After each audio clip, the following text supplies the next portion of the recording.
Short of losing a child, this is probably every parent's worst nightmare, having to force your kids to live on the streets.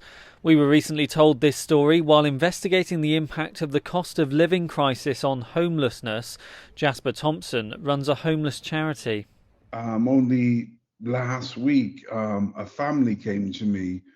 We often get families who are saying, oh, they can't afford to live.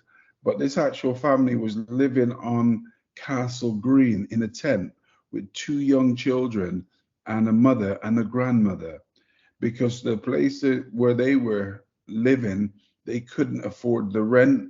They were working and they still couldn't afford it. It was quite sad, really. We had to get further intervention on that one. We've seen a dramatic increase in 2022, and I think throughout the winter period, it's going to get progressively worse. Thankfully, the family were very quickly moved into temporary accommodation once their situation became known. But that's not always the case. As we know, there's a housing crisis across the UK. Meg co-founded Billy Chip, an initiative which lets homeless people exchange tokens for food and drink at coffee shops across Bristol and Bath. She says there have been some positives lately.